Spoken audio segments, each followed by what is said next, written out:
Hello, listeners, and welcome to this, the 19th episode of the Heresy Accountability Buddies podcast. I'm Jacob, and this episode I'm joined by...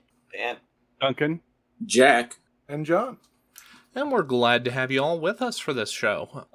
This episode, we've got a few things to talk about, most of which come down to our regularly scheduled hobby progress. But before then, we wanted to take a little bit of time to talk shop and discuss a little bit of the news. Specifically, we wanted to make sure that we took some time to draw attention to something that's kind of been in and around community consciousness for some time, as we did talk a little bit about the Battle Scribe controversy with whether that app was abandoned, what was going on with the developer. We did want to specifically call attention to a request from the Heresy data team. So keep in mind the data files are community maintained. The Battlescribe developer has nothing to do with those, doesn't create them, doesn't maintain them, and additionally, does not financially support them. And it's our continued understanding that it's a bit of a complex legal gray area regarding attempting to financially support the data team responsible for those heresy files. However, they've been extremely visible within the community, asking for if you would like to try to give back to them for what they give to the community. They strongly request that you make donations either of your time or your financial ability to your local food pantry. They know that those places need help, and they felt that that was the best way to kind of direct the community to do good in the name of doing good. And we wanted to make sure that we continued to propagate that sentiment from them. Likewise, as we talk kind of top-level news items, we do have 4 slots left available for the Michigan GT in, I believe it's Lansing, Michigan, coming up this weekend. Friday night, it's my understanding that they will be doing kind of a bits swap type thing within gameplay going on Saturday and Sunday. Keep in mind, this event does involve list submission. We have been doing list checks, so make sure if you haven't already done so, registered or otherwise, that you reach out to Jeremiah as part of that enrollment or enlistment process, and make sure you get your list vetted and approved. And otherwise, I can't speak immediately for my other hosts, but I will look forward to seeing any of you there, listeners. Hit me up if you are in pursuit of stickers. I think we've got some swag we can set you up with. Otherwise, let's go ahead and get into some hobby progress. What's everybody been up to? Yeah, so this is John. I was able to take all of my bikes and all of my tables that I was working on in the beginning of the podcast to Warzone Houston last weekend, and had a great game on Friday. We kicked it off with a big apocalypse game. It was something like 40,000 plus a side. We had 15 people total, about 8 on each side. There was some interesting special rules where every turn you could bid a number of tarot draws, and then you would read from the tarot deck, and then they'd assigned a special rule to each tarot card. One of them was a certain unit couldn't shoot. Another one was take control of an enemy unit. The ones that I wasn't really happy with were each side loses a player, and so they basically swap sides. And that was a little odd with some of the mission objectives being control enemy deployment zones. So on the second to last turn, I swapped from loyalist to traitor, and I still had the objective be in the enemy deployment zone. So I had roughly 20 different units in the loyalist deployment zone, because I was a loyalist up until that point.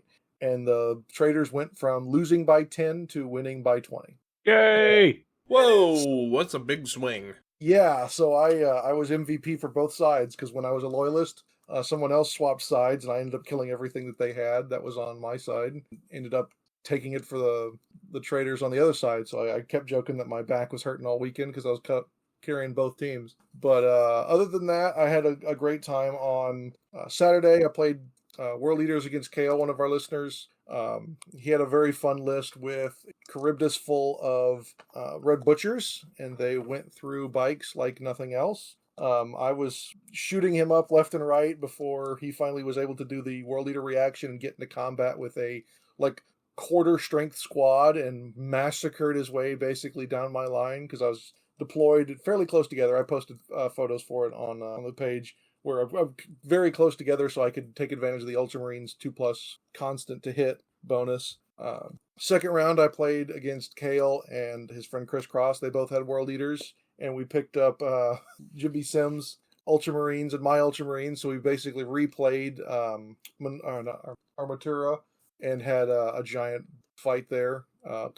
Angron showed up, and he got full Mentarist into oblivion through many rocket launchers to the face. In that instance, there was actually 20 Red Butchers on the field. There was the 10 in the Charybdis and then 10 walking with Angron, or well, they weren't walking to begin with. First the Red Butchers were in a Mastodon, which got blown up turn 1.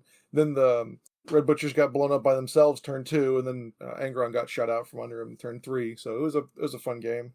And that kind of ended that day. And then going into Sunday, I played against Emperor's Children. And that was an interesting game. It was one mission I'm never really a big fan of. Night of the Wolf, where you deploy your leader in the middle of the table.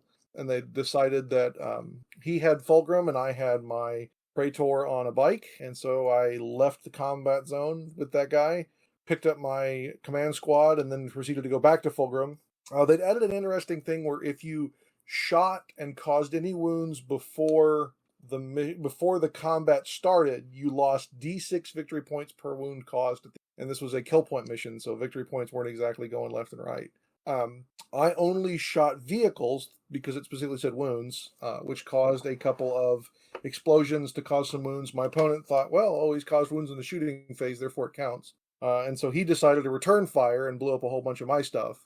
And at the end of the game, we both kind of realized that wasn't how the mission was worded, so we just kind of ignored that gave Michael some feedback that he needs to clear up some wording on some of those missions. But otherwise, other than those minor gripes, it was a great event. I handed out all of our stickers, met a few listeners, made some new friends, and then got home and got bit by the hobby bug. I've been wanting to build a lot more terrain based upon some of the stuff that I've already had in the house for many years. And so my next objective is to use up all of the Ash Wastes terrain that I have from Necromunda, as well as a bunch of other existing kind of desert-themed terrain and some of the Sector Frontiera stuff and a couple other random things that I'm kind of throwing all together to make into a bunch of different desert-themed terrain and tables. So that's what I'm working on right now. I'm drawing up some plans to do a canyon that can be separated to make a canyon. So the two walls of the canyon, if it's by itself, and then you could push them together on the backs to make a big plateau for either Apocalypse or for a big line of sight blocking in a normal game. That's been my hobby stuff. I've got another learning experience that we'll talk about a little later in the show, but that's everything for hobby for me. Go with Jack. Oh, John, you overachiever, you. Mine is really simple. Work has been murder. Home life has been murder. And I've drank a lot of bourbon today. So I'm going to tag in somebody who's actually gotten stuff done. And I can tell this, so I'm going to say Dan. Is that because I'm sitting here painting? You can tell that? Yes, it is. So I have had a semi-productive week, I would say, in the grand scheme of hobby. So I've got, I had put the reds down on 10 tacticals, 10 assault marines, and my converted Zephon model, who has a big hammer now, has jump pack with wings from the Sanguinary Guard, and is unbionicked completely, so he's not a bionic, he's just a regular dude. So I've been working on painting those. I did the gold on the wing. Got some color in there. I'm trying to do a marble look on the head of the hammer, so I've got some work done on that. Just kind of line washing, filling in the blacks and the silver base colors for like the chest straps and the belt. And just been working through making progress on them. I did start building another tactical unit, so I've got 5 guys halfway built. Let's see, I went to a local games workshop store who I had not been at before, They were doing their 5-year anniversary, so there's the new, I forget his name, but there's a new Inquisitor model that they've got out. That's one of their special edition models I wanted to get, and $35 retail sounded better than 70 on eBay. So went in there, spent $80, got another Zephon model in case I decide to build him or use the bits. They don't, of course, have the model, so now I have to wait for it to show up and go back over there, which whatever. And then, but when I went over there, I took a listener who's a buddy who his son joined my son's scout troop this year, and he's been listening, posted up in the Facebook group a few times. And so then after that, we came home and I put together 2 real quick 1,500 point lists of word bearers versus ultramarines. Let him pick. He picked the word bearers. We got through 2 turns of the game. I'm sure we got a bunch of stuff wrong and missed a bunch of stuff with reactions and stuff, but it was getting him the idea. He's never really wargamed before, so getting him an idea of what the game's like, how it plays. He was drooling over all my models, which is always nice. Have somebody look at them and talk about how cool they look. So yeah, that's everything I did for the week. So we will move on to Duncan. I painted a single chieftain. Other than that, I spent a lot of time dealing with personal stuff and work. So, Jacob, you're up. I'm up. Big week. A lot of learning experiences for me. So first and foremost among them, I seem to have, knock on wood, completed the kind of base tone for what is about to become the candy red for my Thousand Suns. So this is going to get 2 different golds pre-shaded over the top of it, and for my vehicles, it's also going to get a little bit of shadowing with decayed metal that I'm going to use to try to push those shadows kind of that little bit darker. What did I learn this week? I learned this week that Scale 75's metallics do not respond well to Vallejo's airbrush thinner. This has taken somewhere between too many and not enough hours of terrible, awful science, and twice in the same month of completely disassembling my airbrush in the name of maintenance to figure out, but it has been figured out, which is very exciting. Yeah, so that's been a very riveting part of this process. So that really means, like, I'm not gonna, obviously, as far as I can tell, anyway, have the army done in time for Michigan. We're just gonna keep pushing forward and see what I can get and where I can land, and we'll just kind of take the days as they come. And that's been the most of my hobby progress, with the exception of much like Dan, I had some buddies who actually picked up BattleTech when we were at Gen Con this recent August. And so Saturday, as I ducked in and out of my home paint studio, I was able to get 2 of them, their kind of first couple of games in that system and setting. Did a little bit of Alpha Strike, had a good time with it. Very, very exciting to see where and how that game's going, and of course, obviously, very thrilling to see others around me pick that up. And a couple of these guys have never really even picked up a paintbrush for models before, so seeing them go to camo specs and root through color plates and canonical schemes for some of their factions and really try their hand at it for the first time has been extremely rewarding, both for me and for them. I always love watching new people come into the hobby and start seeing how in-depth wargaming and tabletop miniatures actually can be. Yeah, so not just the how in-depth it can be. So one of these guys, this is his first time doing any of it. One of the other guys who was joining us, he's been doing Heresy for about the last year, maybe 18 months. And so he's obviously got that little bit of backing coming into it, and being able to see him start to draw comparisons or see contrasts between how Alpha Strike is built versus how not just Heresy 1.0 was built, but the new edition, and him starting to learn and figure out, like, oh, you can get, like, super intricate with BattleTech, where Heresy, like, yes, some of your notable figures or some of your notable battles. Like, I pointed out to him that Cato Sicarius, his company used to be, like, down to the model. Like, every piece of war gear was listed in, I think, as recently as the 5th edition Space Marine Codex. And they, like, sold that as an army you could, like, one-click buy during certain holidays. But short of that, sometimes it was left a little vague or nebulous, like what sergeant had what, or things of that nature, as opposed to like BattleTech, where sometimes you can get way down to figuring out like who was on what planet on what day, what did they pilot, what adjustments had they made to that mech. Just a different level of minutia that you can get down to there. Yeah, that's the thoughts on how intricate some of the stuff for the various game systems truly gets and has been for a long time is kind of amazing. You can look at stuff in Battletech and see like the unit histories dating back hundreds of years, including individual commanders, all that stuff, and it's just kind of nuts. And then you look at the stuff for 30K and 40K, and you see this is stuff stretching back 10,000 years. And yeah, the paint schemes, how things evolve in the game. I love watching new people come into it and just like mind blowing.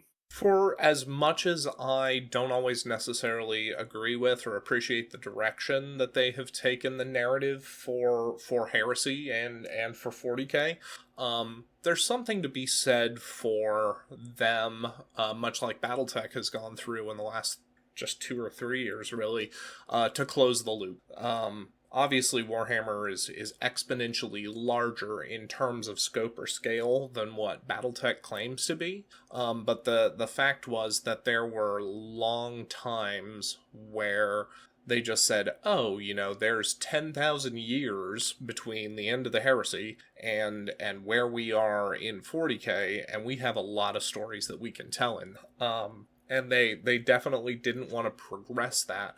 And they didn't necessarily want to tell stories that would advance the setting to anywhere other than where it already was in terms of 40K. And BattleTech, once they kind of got the rights back, in my limited understanding from WizKids and from FASA, where they had moved the setting into certain events like the Jihad, the Dark Ages, and seeing Catalyst then able to close their loop, figure out what happened in the timeline along there, and also figuring out, okay, well, now that we have a contiguous timeline again, where do we actually advance this lore to? Very, very cool to kind of see things actually start to come together for some of these narrative threads. Yeah. So jumping back to taking a step even further back, so where Duncan's talk about people coming into the hobby. So Mike is not a model builder, is not a painter, has never painted a miniature, has never built. He said he built one model when he was a little kid, and that's it. And so, he was talking about, before the walk before you can crawl, going up and seeing what kind of, here's a beginner's build and paint setup, and look for a build and paint kit, and buying a set of paints and some brushes or a brush and painting something just to see, because he's looking for, a relaxing release, right? Which is what the hobby is for me, right? Sitting down at the painting table is what lets me be sane the rest of the week. So he's looking for that, and he doesn't know if, this is even the thing or not. So he's been listening and enjoys what we talk about and how the community and the games go. But he's really coming in at scratch. And that was, so I was talking through, if you're going to start buying models, here's snips, right? You buy a set of snips and they're $12 or $15, but you can buy the $30 ones and they're way, way better. And, going through tools and just the basics of it, right? Because I'm more at a point where generally my assumption is anyone coming into Horus Heresy is a 40K player or War Machines and Hordes player or something, right? Where they've built models and painted miniatures. And it's interesting to think of it from the perspective of starting from zero and having absolutely no miniature painting, model building experience at all, let alone wargaming experience. So that was kind of interesting. And an interesting take on things because, I've not met anyone who in that place for a long time in the hobby that's actually interested in getting into it. So other than my kid, but he just kind of inherited it. But how long ago has it been since you actually brought your kid into the hobby, Dan? I mean, it can't be anything recent because I mean, I've met your kid and I've met him at Adepticon and he was playing stuff at Adepticon and it's been a couple of years since I went to Adepticon, so it can't be recently. So we started. I mean, I guess it depends on what you consider the hobby. So we started playing Magic open-handed when he was probably 4.5 or 5, and started playing X-Wing when it came out. So I don't remember. I mean, I bought into X-Wing like right when they released the first expansion besides the main box for X-Wing. That was the first wave after the main box. And however old he would have been, 6, maybe 7, something like that, we started playing X-Wing, and from there, I played 40K. So then I didn't do anything for a while because I went back to school. So I finished school in 2016. So he would have been 10 when he got really serious about stuff.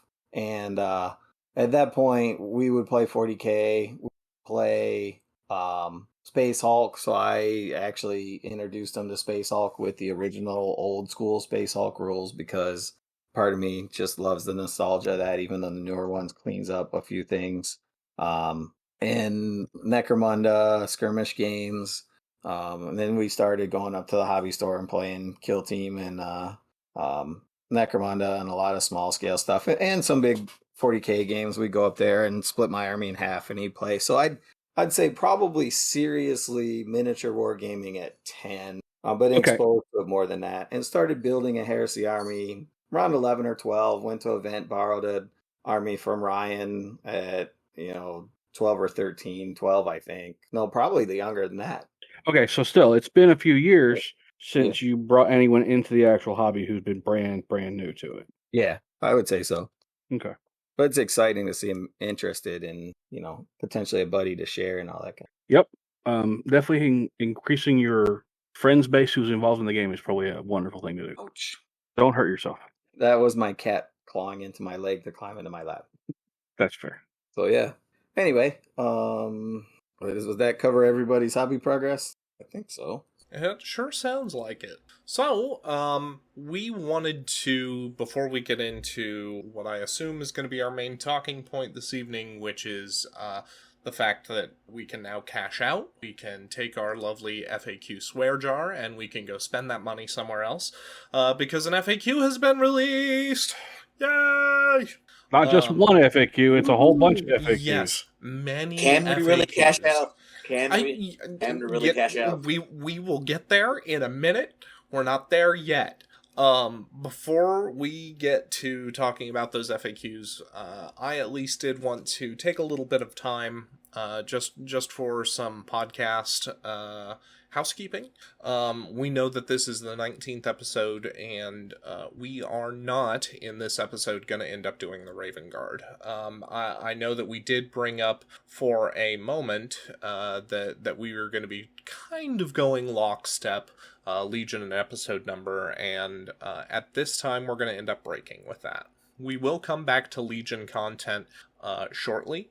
Hopefully, we're going to do better to try to break episodes into fluff focus and crunch focus, and we are going to continue to try to have our trend of bringing on guests who really know the Legions specifically, and be able to have those voices of experience for you. But right now we think that we've got a couple episodes at least of things that are really worth talking about, not the least of which is today's topic, revolving around the FAQs. So, with that in mind, who wants to get us started on these FAQs? I think we've got some pretty strong opinions in the crowd, but I could be wrong. I can't believe how dirty they did Alpha Legion in the Rite of War, where you steal units from other units right off the bat. I am tempted, and I hate doing this, but I am tempted, and don't take this as a word because I haven't talked to Zach, who I'm running events with, but I'm tempted to completely word that the opposite way when we run the events at Adepticon, because I think that's a ludicrous decision to make, and I don't understand it in the slightest. Well, there's that. How about the fact that they literally just shipped all of those nice reaction cards and reaction tokens and things? Yeah. For anyone who hasn't figured this out, this is likely to be a lot of griping. Because honestly, there's a lot of griping that is needed. I would say that we are, unfortunately, as has been the case a lot of the time when topics like FAQs have come around, we will not be able to meet our usual positivity quotient. Just be aware of that as this episode continues. So, kind of hinging off that as we talked about the reaction cards, we've thankfully had a member of our number who's played a couple games, or at least has played a game, since the recent change. And the change that we're specifically pointing to here is with shooting reactions and to their timing. We're not, at this time, able to make language judgments off of what Games Workshop intends. I can speak that I have really tried to, more so than at any time in any edition beforehand, shy away from that. But the instance is that by making it so that shooting reactions are declared when the unit is targeted, and without offering any additional verbiage to say that reactions are still resolved at the time they're resolved, which is to say after hits, wounds, saves, but before damage mitigation, which is as was previously available. Well, actually, it's worse than that because of the way it's worded now. I declare I'm going to shoot my heavy weapons team at your heavy weapons, or well, let's say I'm going to shoot my heavy weapons team or my tactical squad at your heavy weapons team. You declare at that second I'm going to react. Your heavy weapons team then shoots before I shoot. That's where I was going with this. Because technically that means you kill my guys before my guys shoot. Yep. And so currently we are working with event organizers to see if they will continue to play it this way, or if they will continue to play it as a hybrid of you declare the reaction when targeted, but your timing on resolution remains unchanged.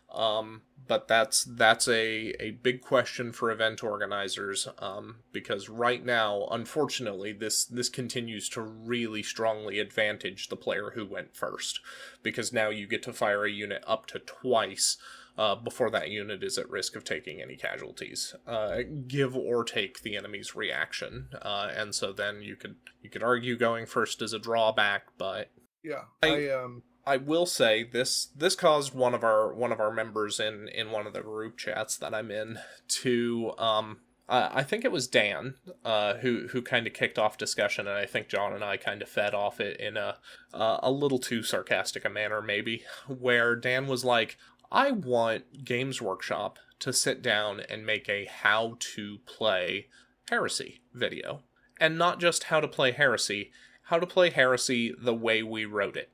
Because if they play it the same way we're all playing it, that's pretty indicative of the fact that there is a significant disconnect between the way people are writing things and the way people are expecting things to play out.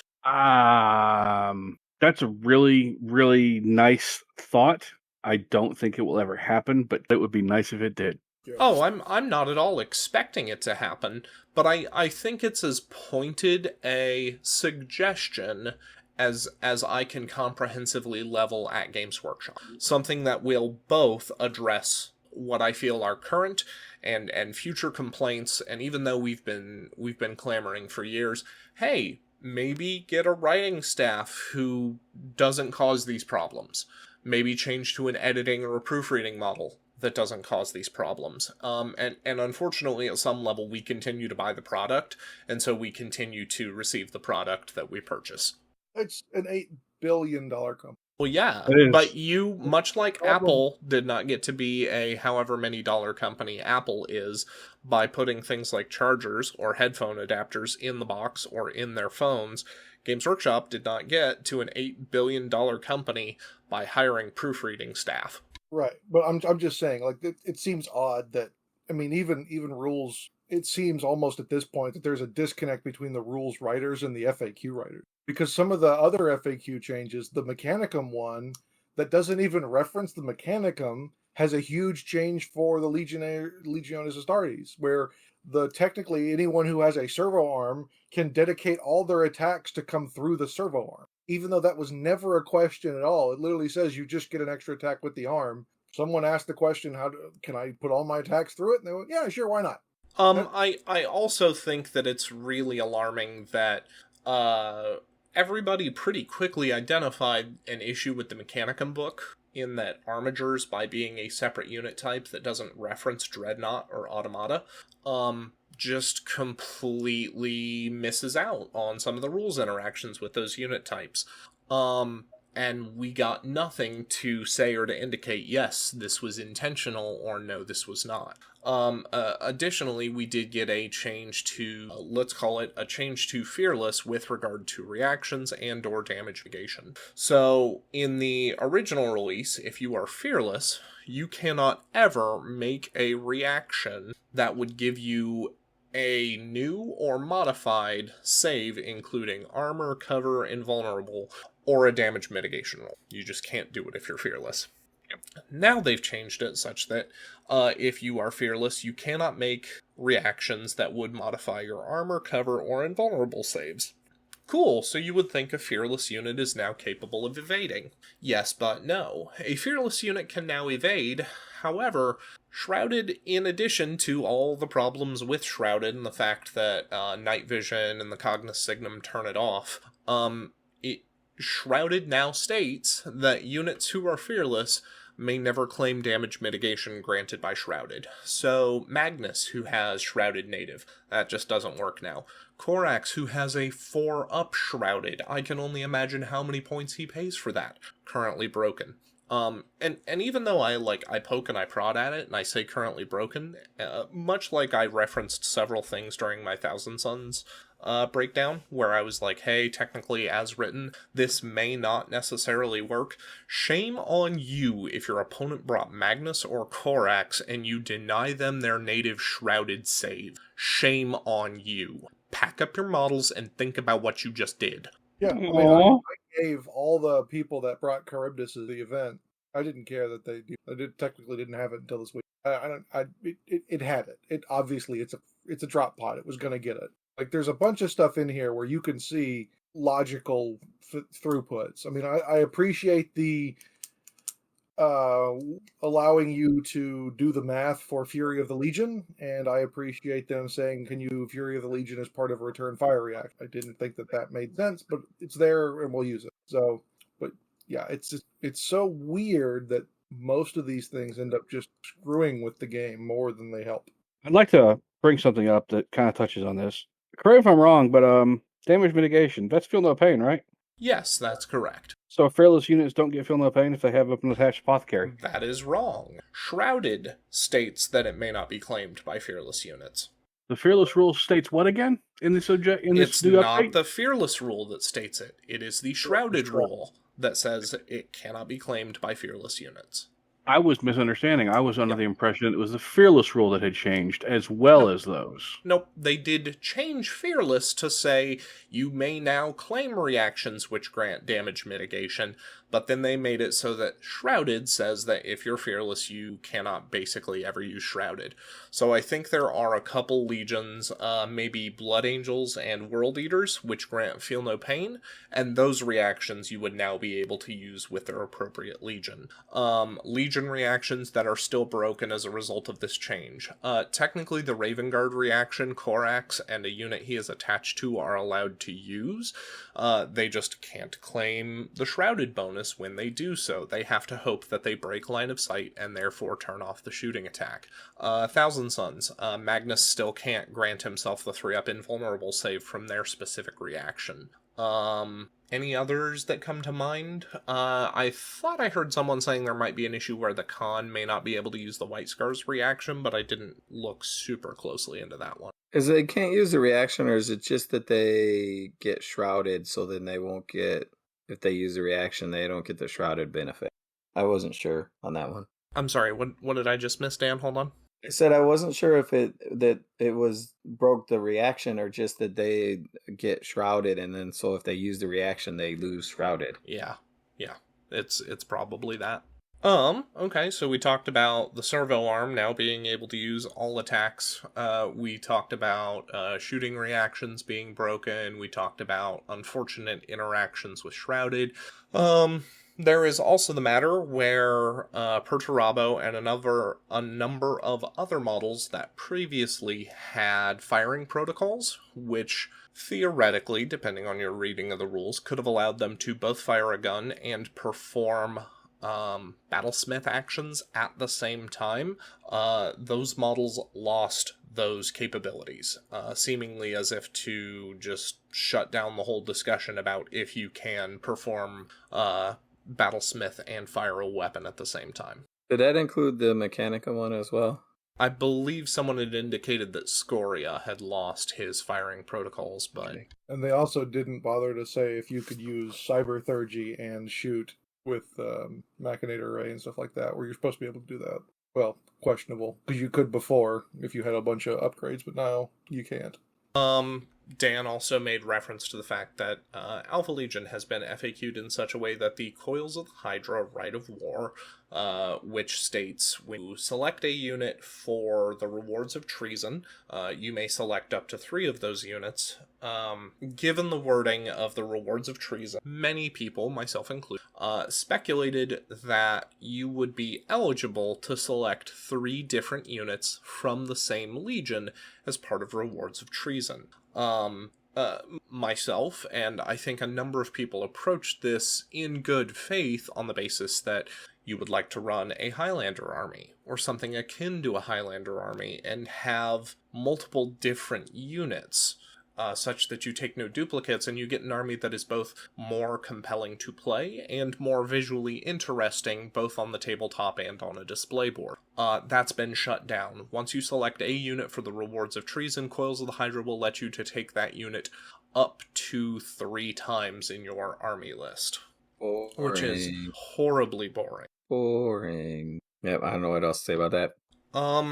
Do we have other things, or are we all kind of in a fugue state just over the rage and exhaustion that we've felt since this stuff came around? There's really only been one thing that's really kind of gotten me, and it's not really quite as irritating as most people's. I mean, I do kind of like that it was finally said, but the various new console types in the in each of the individual Legion's rules have been finally said, yes, obviously these are consoles. You can't take this and be like a Dark Emissary and a Chaplain. Yeah, I think we had talked about that and kind of established that we thought the wording was the way, but... Yeah, we said that.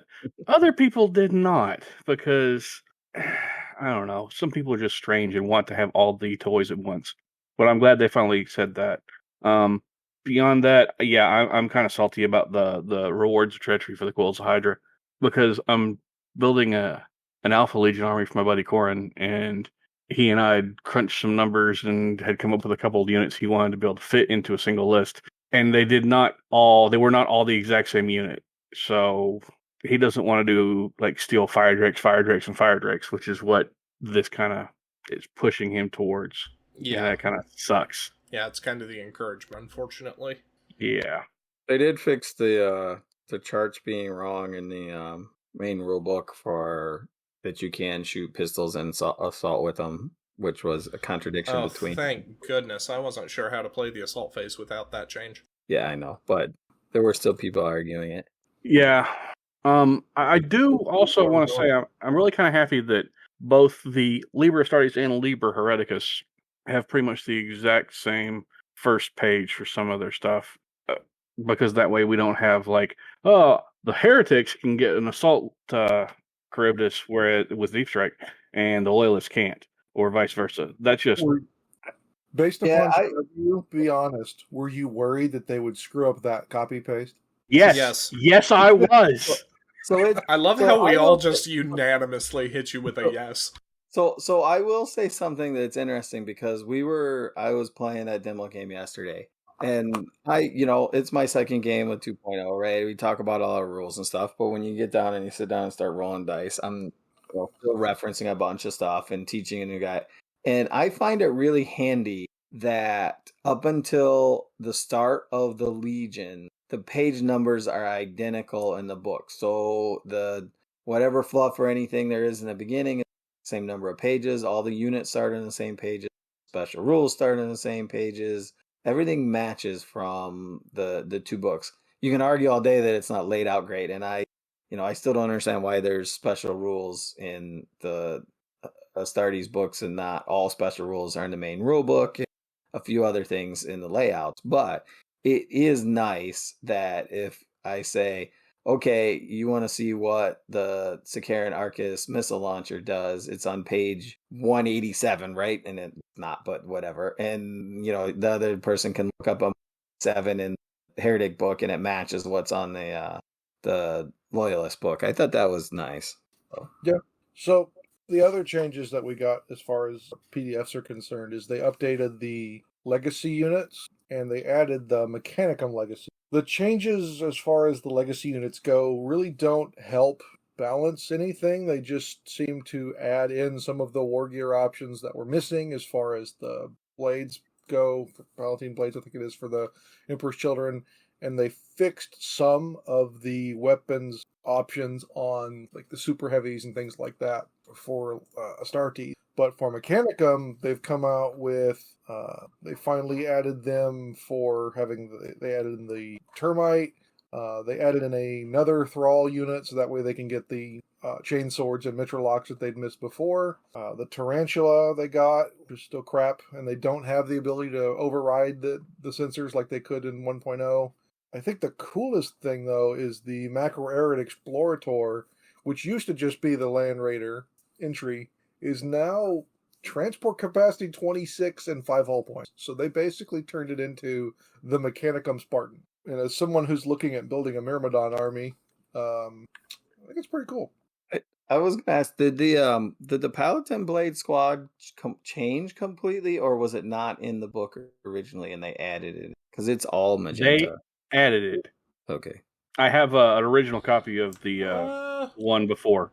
I thought they just added a jetpacks. Yeah, they added I thought they added the jump pack Palatine blades to the Legacies PDF. Originally, page 5 or page 75 was Rylanor the Unyielding. Right. What we're saying is the Palatine blades still exist in the Liber Hereticus. The jump pack ones were not present previously in the Legacies PDF, but now are. Yeah, not at all. It was a straight up addition. Like your Reavers. Well, and they gave Reavers the ability to be line with the Black Reaving Rider War Rate. That was new. There's a few little subtle things you got to scroll through and look for the magenta.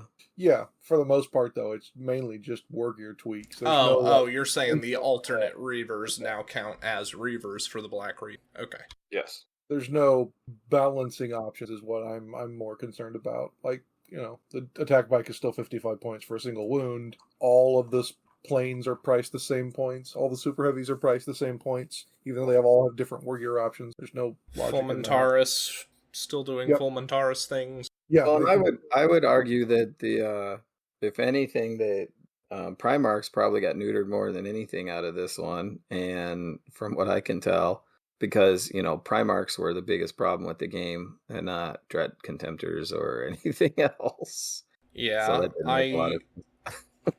I definitely have some real concerns over the fact that not only did we not make Armigers behave like Dreadnoughts automata, which if they're not supposed to, I guess that's what that is. I don't think that's right, but whatever. But very clearly the community has been critical since the game released about like, hey, Dreadnoughts might have line. And to be met with an FAQ that seemingly creates more problems than it resolves. This one really stings. This is a pretty brutal slap in the face. And even though, like, on the one hand, there's enough of an optimist and some positivity who says, you know what, we got an FAQ, and we did get it before Liber Imperialis released, which I was not expecting. Never mind also the Liber Demonica. We did also beat that out of the gate. But ultimately, that's a very cold comfort.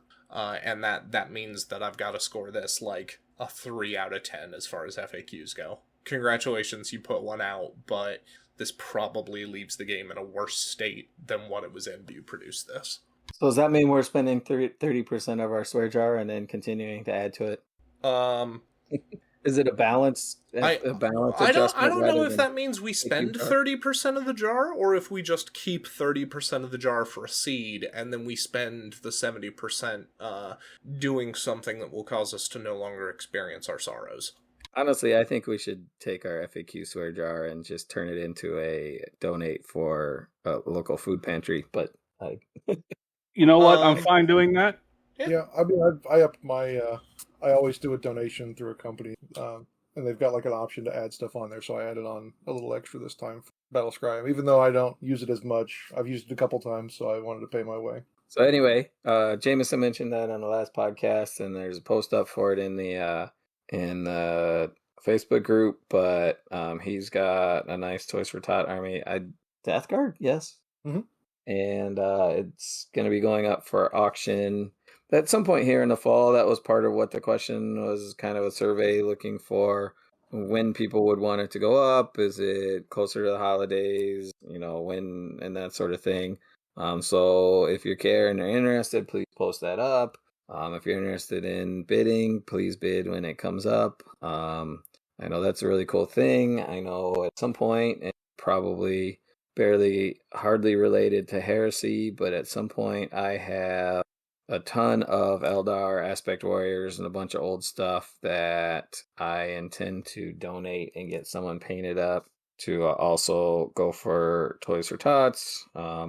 Great organization, great thing that they get people to paint up armies. That army looks really nice when it goes up for auction. Whoever wins it's going to have a really, really cool Heresy army they can jump in and play. So, yeah. All right, so I think we got an FAQ. We're not real happy with it in the grand scheme of things, but it's there. The only really happy thing about it for me personally is that now the Jump Reavers get line in the Black Raven Rite of War. Yeah. I mean, while we're talking about things that are disappointments, the Death Guard are getting 2 Praetors. Dang it, John, you beat me to it. The really kind of slow week for Heresy other than the FAQ. We've got a Praetor in Terminator armor that for some reason has the silliest headdress I've ever seen. I know they're trying to tie it to Mortarion. He also has a weird hanging nipple sensor and looks very 40k. And then we're also getting a Praetor in power armor, which I think looks a little better, except for the chainmail is really huge and got a place on. And then some of the effects on that are really over sculpted and overly large. The belt kills it for me. To me, that belt looks like they took the baseline box Praetor, who's in power armor, with the WWF belt, and just added more gubbins and took other gubbins away, like it was just point and click, remove this from the master, add this. He would have to walk like he's just got off a horse constantly. Yeah. See, and I like the models, and I don't know. I guess we were talking about this in one of our chats, and I play Ultramarines, Word Bearers, and now Blood Angels, and so maybe I'm biased because I play armies that have tons and tons and tons of adornment. But like I look at the Word Bearers Praetors, and these are not anywhere near the level of stuff on them that the Word Bearers Praetors have. If you compare them to the Ultramarine Herald or the Ultramarine named character Herald, they're not anywhere near the level of adornment that they have. And the Praetors, it's not the adornment, it's the scale. Like, look at that. I've got the Power Armor Praetor pulled up. If you look at that shoulder pad, the bulked up shoulder pad rim goes from his temple all the way down to his lower belt. rib. Yeah, and then the rest of the shoulder pad goes all the way down almost to his crotch. Like, this whole model is huge. It's all way wildly out of proportion. I think this kind of really stands out to the whole stealth rescaling that we've been seeing. This guy could almost be a Terminator. I bet if we put him up against an Indominus style Terminator, he'd be taller. Yep. Since we've been gone for a few weeks, also, did we talk about the assassins or assassin? Go ahead, Yes. my friend. But I think we missed Tubbs. oh yeah, we talked about the first one and not the second one. The assassin that needs to The assassin that's modeled after my physique. The assassin that needs to assassinate his diet. Yeah, Am I missing something? I mean, it's an okay model, but yeah, if I wanted to play a model based on my own personal physique, then I would play the one butcher dude. So that we talked about a few weeks ago. So I'm just going to not comment any further on him. Which is going to be coming in the mail to you shortly. Huzzah! I'm really looking forward to painting him up and making him look like a fat redneck. Yep, and I look forward to putting Roid Monkey in my... So here's and this may be an unpopular opinion. Don't worry, Dan. There's no May about it. Yeah. I've never been impressed with any assassin model that Games Workshop has put out. I think that all the original 40K assassins, they never drew me to them. I always thought they were goofy and silly and like over the top goofy and silly for even 40K aesthetic. And so, these just follow the same trend. And assassins, they're kind of there in the game. Okay, if people like them, fine for them. But there's been one that draws me to want to buy one and paint one or do. I liked the Vindicare, and I liked the who's the one who's got the polymorphine? Who's got Calidus. the braid? Yeah, Calidus. The new plastic... Wasn't that the big skull head though? No, the skulls were the Calexis, who's the big anti-psyker one, and then the Eversor, who's like got the Freddy claw. Yeah. When they first put out the assassin models back in second edition, I really liked the Calidus and I really liked the Vindicare models, but they have not stood up well through time. The new plastics are really nice. The 4 or 5 that came out as part of that board game, and then they got re-released. And then I really like the new Vindicare that came out as part of Warhammer Plus, where he's in that terrain piece. Yes, I love that one. The originals, like I said, for the original time when they came out, they were wonderful. The originals have not held up well, but then again, most stuff from that era has not held up that well. Yeah, the plastic one has him like leaning up against like a window or a rock, and it's not the best pose we've ever had for him. It's okay. I don't know if I've seen the one that you're talking about for Warhammer Plus though. I'll see if I can find it. It's Leaning on a statue. Well, he's using it as he's in the statue. Taking a... He's like in a sister of not Silence, but Battle Sister. Yeah.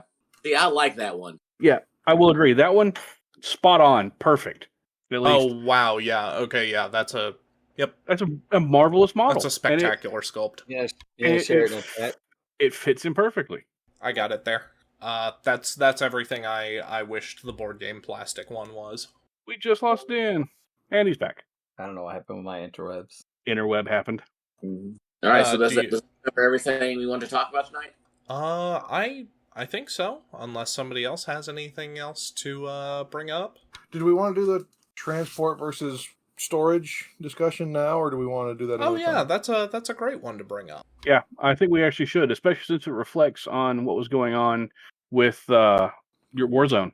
Yeah, so I'll kind of take it away. So when I was at Warzone, I really needed a way to transport kind of everything that I had as part of the Apocalypse game. So I wanted to bring all my Predators from previous lists, as well as obviously all my new bike lists. And so the bikes went on Magna racks, and they went into the 1520, because there's not really a way to protect a Magna rack unless you're putting it in. If you put a Magna rack in really anything not battle foam, it's going to zip down on the sides. The Magna rack shelf supports aren't good enough to support the Magna rack when you're picking it up. So if you're picking up, let's say you've got 3 shelves stacked together, if you pick up from the first, the bottom two usually will fall off. I've had this happen a couple times, and it has cost me a lot of gluing and heartache. So I was like, okay, fine, I'll just put it in a magnet rack, and then I'll take my Predators, which usually live in that 1520, and put them into cardboard boxes. And I've found there's a storage company chain that does a yearly spring cleaning sale. They put their normal $4 cardboard boxes on sale for $1.25,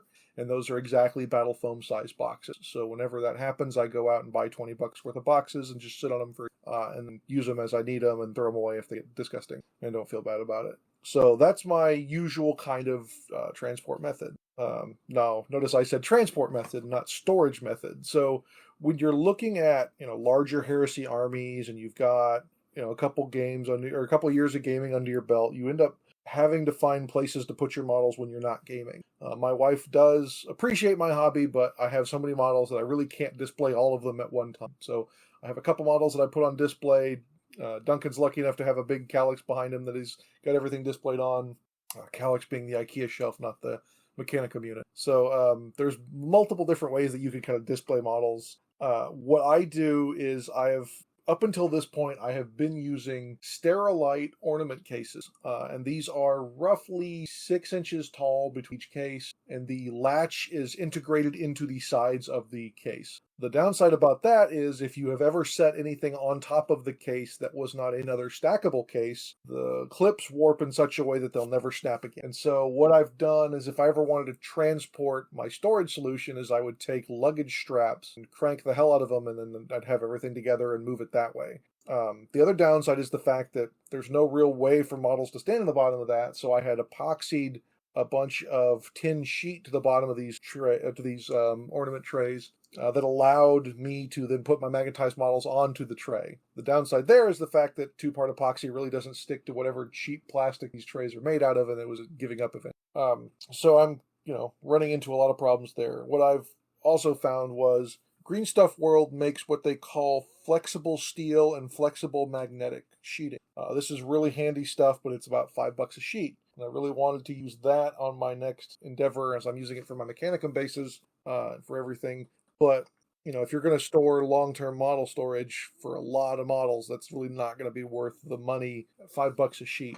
So I've recently been ordering a bunch of different things off of Amazon and found a decent magnetic sheeting at 15 sheets for $23 a set. I'll go ahead and post that into the group when we're done with this podcast. You get 15 8.5 by 11, I'm sorry, 8 by 10 sheets. And so I took that and I bought some nicer snapped together Sterilite cases that are available both on Amazon and on Hobby Lobby for $11 at Hobby Lobby, $25 on Amazon, which Amazon won money back. And these magnetic sheets that I found actually have adhesive on the back. So once you've got them cut to shape, and I managed to cut a couple of templates out of some chipboard, so that way I can just lay the chipboard down on the magnetic sheeting, draw around it, and then now I know where to cut. And I've been using just an X-Acto guillotine cutter, the old-fashioned paper cutters, to cut through the magnetic sheet. It's thin enough that you can even cut it with a scissors if you want to. Go about that way. And peel the sticky off the back end, slap it into the side of these new Sterilite cases, and they work perfectly. And so, while we've been discussing tonight, I've been going through and for the first time in 2 weeks actually unpacking my army from Warzone because, I really didn't have a place to put all of these jet bikes now that they're done. I can't just leave them on those Magna racks because I need that 1520 to store those Predators. So are there ways that you guys go about? I know when I talked to Romeo for the first time when he was just starting Battle Foam, I was ordering trays that didn't just hold an army, they kind of held for storage. So I was ordering, a tray that held 6 Dreadnoughts, or I was ordering a tray that held 3 Whirlwinds and stuff like that. And he's like, well, why are you ordering these? I'm a transport solution, not a storage solution. Like, well, I really want to be using it as a storage solution, and then I'll take whatever tray I need to the gaming store, and that way I might bring a couple extra models, but I don't have to worry about buying 3 or 4 times the amount of storage that I need. So my 1520 or whatever it is, 1520 is right now full of Sons of Horus. That's their current home. I have one bookshelf over here full of paint and other miniatures, but that's currently the 1520 is currently the home for the Sons of Horus, and my 720 that's currently full of World Eaters because again I need more space. So I hear you there. yeah, I wish I had armies that were small enough to stay in a case. I had that before with 40K. My Grey Knights would all fit into one 720 with an attached the plus attachment, and I could get everything in there with the whole army. But since then, obviously I've been buying more and more and more models. But just trying to figure out ways to store long term versus transport to gaming events. It's been an interesting thing. I'll be sure to share all the pictures as well as a little write up on the podcast page for everybody. What about you, Jack? What do you do for long term? So I have beat the game in this. I order my battle foam. I get my new battle foam in. I take the new battle foam out of the box. And I take all my old battle foam with models in it, stick it in the box. So you don't have. So when they ship me battle foam, sometimes they don't ship it in a box that would work like that. Sometimes they ship it sideways. I order generally enough foam at a time because I order it for an army at a time that I get a battle foam size box. Okay, because the last time I ordered I think it was a couple of years ago during one of their sales. I ordered so much that it came in a box big enough for a 1520. So they just had everything on the side, and it was all like pizza boxed in there. So it was kind of useless for storage for models. So far, it hasn't led me wrong. On a very serious note, though, if anybody has a Harbor Freight near them, their little Bauer brand milk crate looking things, those fit the battle foams perfectly. And then I have for years and years and years used gun cases for army storage. The first time I went to Adepticon, I had 2 rifle cases for my Ultramarines, and I may have got some looks, some very bad looks from Chicago people. This was not the same year that we had the car bomb incident. Yeah, I would, being a gun owner myself, I have many rifle cases. I've seen too many times where friends have had rifle cases left in the back of their car and it gets broken. And there's been a couple times on DACA where someone had done that and they found all their models in a dumpster a block away because someone thought they were getting a gun, and little did they know they actually stole something worth much more. Yep. We had a guy locally named Mike Hoskins who had his car broken into, and they stole 2 armies? Two armies? Yeah, 2 armies. Yeah. Black Templar and Grey Knights. Yep. All of which tells me if you're going to take your army somewhere in a gun case, take it in with you. Don't leave it in the car. Well, he didn't have it in a gun case. He had it in battle foam. The Pelican style cases, yeah. The hard cases, I think. So this is a problem that was never a problem to me until now. So when I bought my first Space Marine army in 2001, 2002, I bought a Sable case, Sabol, right? So that's a pre-battle foam, but it's the same kind of thing. It's pluck foam. Yep. It's the pre-cut laser pluck foam with the hard base, and they've got a small and a big packages, and they still make all the stuff now, right? They've been around for a long, long time, way before battle foam. So when I always did Eldarin Tyranids, and I would use totes, and I would go buy the mattress foam with the ridges in it, and I would just put layers and totes and deal with it that way, and the cheap solution. And when I went to Marines, my Manus Warriors, I started buying the Sable stuff.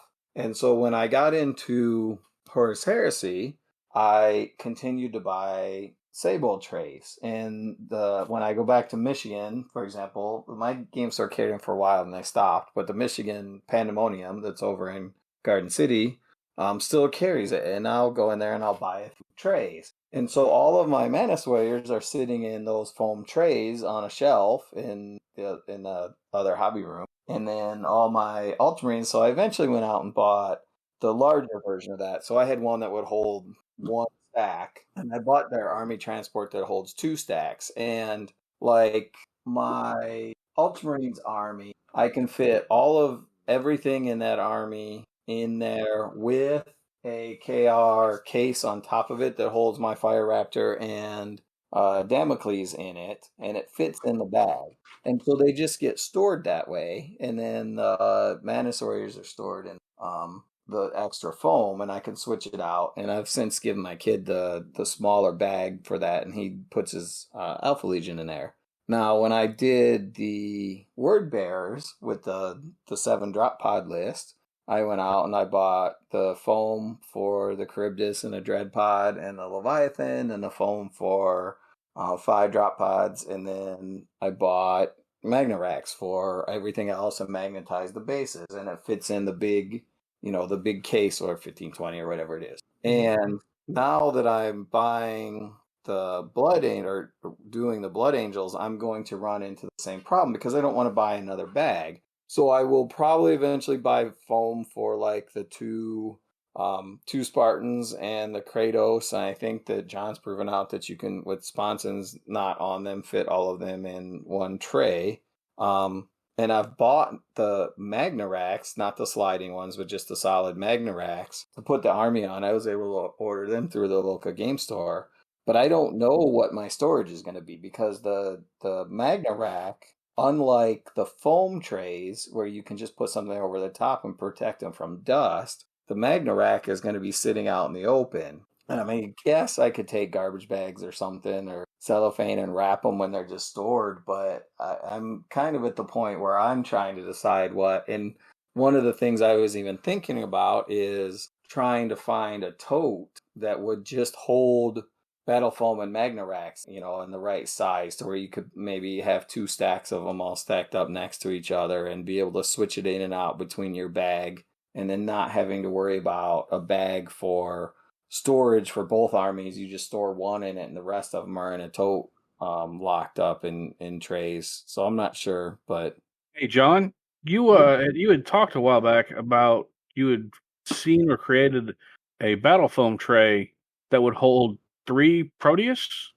3 Kratos in one Kratos. tray, and then there's another one that holds 3 Spartans without both the Kratos and the Spartans can't have sponsons, but yeah, they work with that. If you want to post that up in the chat or send that to me, I would really appreciate that because I'm going to need some way of transporting. Well, what I will do is I will include it as part of this big transport discussion post. Sounds good. Yeah, so Dan, I still have some Sable trays because I found that was the best way to do my Vindicators. They're on their sides and Sable trays. 2 Sable trays is roughly the size of 1 Battle Foam, so if that helps you in some of your estimations and designs. Yeah. And then Sable, right near the end, before Battle Foam kind of became the bigger player, they released what they call a motor pool, which is basically a Battle Foam plus with a little extra room on it, and that's what I use for storing my basic Ultramarine transports and attack bikes. It's kind of a tray that's like that. And anyone that's also doing pluck foam, you don't like what you plucked, you can just super glue it back together. It makes it really hard physically because the glue does a very funky thing with the foam. I wouldn't recommend breathing that together, but it allows you to kind of reinforce what you're plucking. So I've had some pluck foams where I only have one little line of foam, and then I've just gone through and reinforced it with super glue so that way it stays rigid.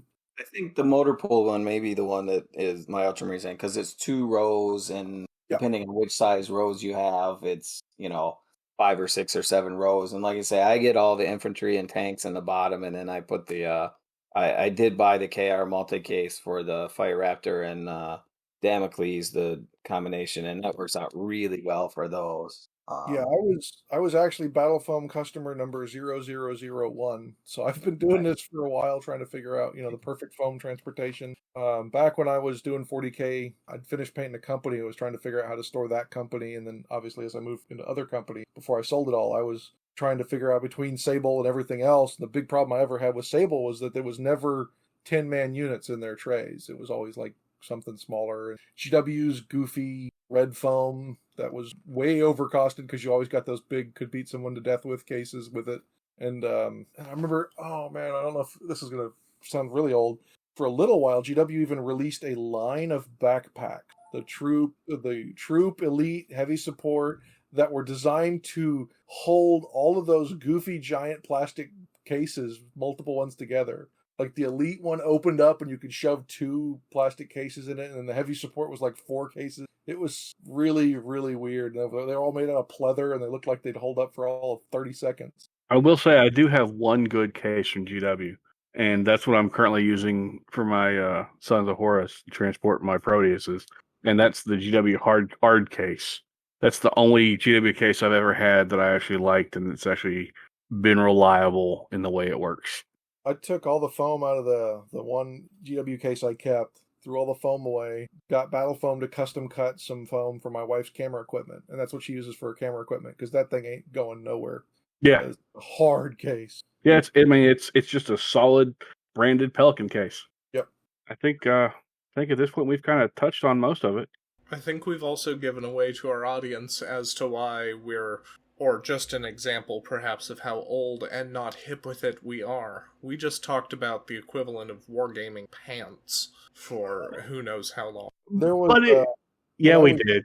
When I was dating, I was watching like reviews on card sleeves because I was real big into Magic as Warhammer kind of died off a little bit. And one of the girls thought it was so hilariously nerdy that I was working out during my lunch hour, but watching card sleeve reviews. I was like, yeah, we've put money into this stuff. We want to make sure that I think it's a little bit stronger than pants. I'd say shoe, as it's something that that's fair. You need to have, but it also kind of offers a level of protection for the items that you care about. And I'm not going to lie, I've had a really long and involved equivalent of underwear. No, this is the wargaming equivalent of having a conversation with a really good friend of yours about a new belt that you bought. Yep.